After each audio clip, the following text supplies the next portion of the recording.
সব্যসাচীর জন্য গ্রেপ্তার, কেউ শ্লীলতাহানির মামলায়। এমনিতেই তৃণমূলের বিড়ম্বনার শেষ নেই, তার মধ্যেই সামনে এলো কেজি কেজি সোনার ছবি। রাত ভোর তল্লাশি চালিয়ে তৃণমূল নেত্রীর বাড়ি থেকে 3 কেজি সোনা উদ্ধার করেছে পুলিশ। ইতিমধ্যে সামনে এসেছে উদ্ধার হওয়া সোনার ছবি।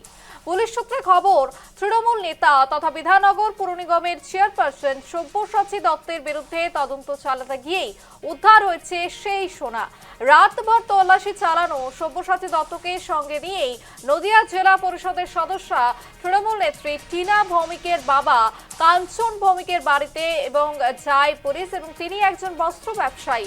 তার বাড়িতে গ্রেপ্তার হওয়া সব্যসাচী দত্তকে নিয়েই তল্লাশি চালায় বিধাননগর থানার পুলিশ সহ সিআইডি, এবং রাত 2টোর সময় পৌঁছায় পুলিশ। সূত্র মারফত জানা যাচ্ছে, সব্যসাচী দত্তের বাড়ি থেকে আগেই 76 কেজি সোনার নথি পাওয়া গিয়েছিল, এবং সেই নথি মেলাতে রেড করতে আসা কিশোরপুর গ্রামে, আর সেখান থেকে উদ্ধার হয় 2 কেজি 736 গ্রাম সোনা। এরপর টিনা ভৌমিকের শ্বশুর বাড়িতে যায় পুলিশ। সেখানে কিছু পাওয়া না গেলেও দুই বাড়িতেই নোটিশ দিয়ে জানানো হয় তদন্তে সহযোগিতা করার জন্য।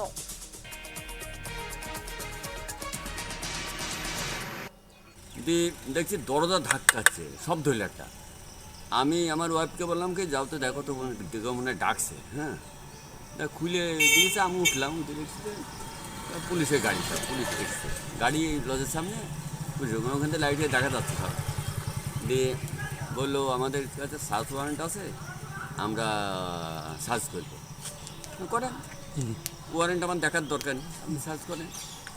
আমাদের ঘর, যত ঘর, পায়খানা, বাথরুম, রান্নাঘর, ভান্নাঘর সব দিকে সেই সার্চগুলো করে লাস্টে ওই ছেলে বোমার ঘরে, তারপরে ওরা যাই খুঁজে মুজে চাবি পেয়েছে।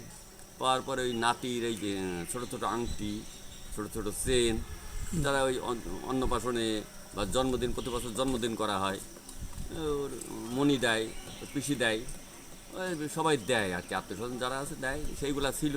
আর বৌমার যা গহনা পড়া মারা ছিল সেগুলো, সেগুলো সিজালিশ করে নিয়ে গেল।